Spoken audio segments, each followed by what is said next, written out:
recognizes the gentleman from California, Mr. Garamendi. Thank you, Mr. Chairman.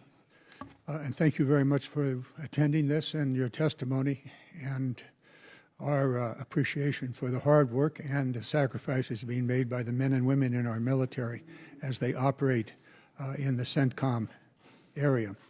Mr. Zimmerman, the administration formally notified Congress on or about May 5th that hostilities against Iran had been terminated. Is that correct? My understanding is, as you say, that notification went out.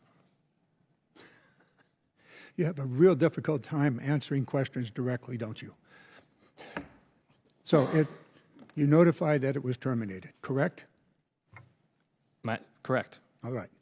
Now, Admiral Cooper, have you reduced the state of preparedness for our troops in the region? Congressman, consistent with my responsibilities as a combatant commander, I'm prepared to execute a broad range of contingencies. Where we sit today, we're executing a blockade, and we're prepared for further direction, depending on how negotiations go. So the state of preparedness remains at its highest level? It does. Thank you. Are American troops still in harm's way? Depending on a variety of contingencies, yes. Are American forces defending against Iranian threats? When threatened, we always defend ourselves. Okay. Did CENTCOM fire on Iranian attackers running the blockade on May 6th and 8th?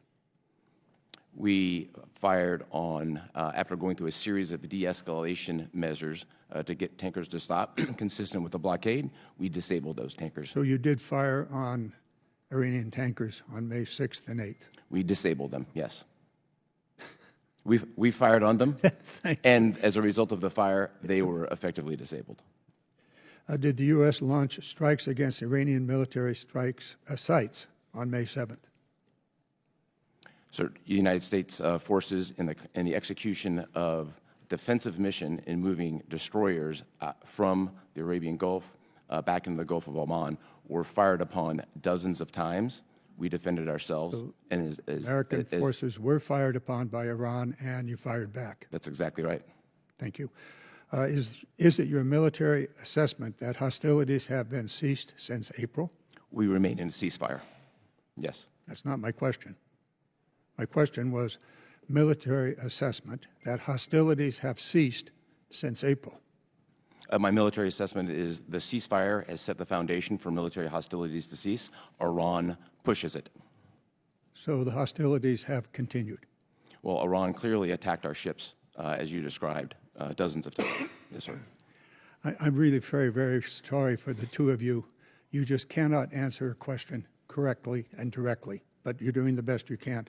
It's incredible to me that this department has such disregard for the Congress and the U.S. Constitution, that the U.S. military forces are not still engaged in hostilities and still deployed against the war and ignoring the War Powers Act and the Constitution. I'm going to let it go at that. The fact of the matter is that hostilities continue. And I would like to enter into the record, Mr. Chairman, 10 different press releases from the Department of Defense that specifically discuss the continuing hostilities. I'd like now to turn to Africa. General Anderson, you indicated a 75% reduction of military support in Africa. Is that correct from your testimony? In the posture in West Africa, yes, sir.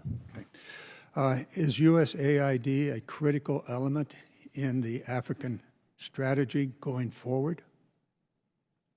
So there is a role for targeted aid that supports security and stability that is part of the many tools that the government uses across Africa. Is USAID available to do that? It USAID doesn't exist, does it? It does not exist today, sir, no. And is there a famine in Sudan? Conditions are becoming quite dire in Sudan when it comes to food support. Okay. The fact of the matter is that the U.S. military, question to you, can the U.S. military carry out its activities in Africa without the kind of support that USAID was providing to the African people and African economies and communities? So the military is still able to continue its execution of military objectives and military activities on the continent.